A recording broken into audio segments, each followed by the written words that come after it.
Hello and welcome. I'm Elisa Kreider, host to Connect Hampton Roads. We're very excited to kick off our first program and are honored to have William Harrell, President and CEO of Hampton Roads Transit, with us here today. I am so excited to be on the first show of Connect Hampton Roads. We're so glad to have you. We're going to have several episodes and we hope to bring out the community, business leaders, stakeholders, you name it, but we're so honored to have you as our first guest. Well, thank you. Transportation is important, and it is critical to have other major stakeholders talking about that and related issues. So this is a great effort, I think, and I'm excited to be part of it. Well, thank you. Well, listen, I guess you've been at HRT about 5 years now.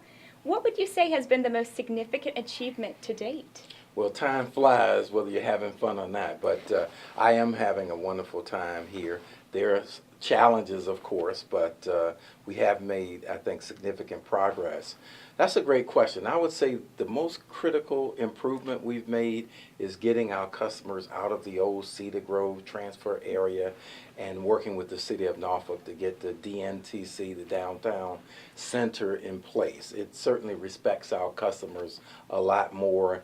It gets them out of the elements, and you have restrooms and other facilities. So we are proud of that. I think that's significant for our ridership. I would say it is too, and I think I overheard there's some other improvements coming to HTC eventually and also to Evelyn Butts, some new artwork. Yes, and we have great partnerships with our member cities, and in particular, Norfolk's going to help us clean up that area some and make it more inviting for our customers. We've also have a grant in place that's going to help us make some improvements in Hampton in terms of the parking area and the facility. So we have a lot going on in terms of improving the quality of our facilities. That's wonderful news. Now, recently, I think HRT received a super grant. Tell us, what is this and how is it going to benefit our bus fleet? Well, we have, I believe, some of the most talented grant writers in the country, and they were able to package grants from the federal and state governments, which are really important in terms of funding major improvements. I would say the biggest issue here or benefit to us is the ability to buy new buses. With the super grant, we'll be able to buy 23 new 40-foot buses to help us to be more reliable in terms of getting customers where they need to go. We also will have some funding to rebuild some of our buses and also make sure we do the midlife repairs to make sure we get the full useful life out of our fleet. That sounds wonderful. Now, is there a big cost difference between a rebuild and then like a brand new bus? Elisa, that's a great question.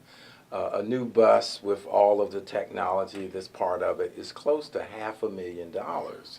So that's a tough bite in anyone's budget. So with about $200,000 or so, we're able to rehab older buses with new transmissions and brighten up the inside as well, so that gives us more useful life out of that older bus. So we're doing everything we can to improve our fleet. That's wonderful. Now, I understand HRT relies a lot on state grants to pay for equipment, but there's a big milestone coming up with that. Can you explain this situation? Sure. One of the challenges in our current budget situation, and we're funded by 4 buckets, I won't go into a lot of detail, but basically federal, state, local dollars, and then fare is what customers pay. So based on that, a lot of our grant funding comes from the federal and state government. So it's important that we work those relationships to make sure that we can improve our fleet, because right now it's older than it should be based on federal guidelines. Now, HRT is also taking action here. There's a fare increase coming up, I understand. This will help with the financial situation. Can you explain when that starts? Yes. In fact, we're very proud of the fact that, back in 2013, we had a consultant come in and recommend that our base fare go from $1.50 to $2. However, given public hearings that we had in every city, many of our customers expressed concern in terms of the impact on their personal budgets. So with the support of the board, in 2014, we approved a 2-step process. So the fares went to $1.75 in October of 2014, and that second quarter goes into effect this October. So after we were able to phase it, our customers were very understandable. So I think that speaks to the fact that we care about our customers and the communities that we serve. Yeah, less of a burden to kind of break it up in two. Absolutely. Wonderful, Yes. wonderful. All right, well, we got to talk about it. It's back to school time.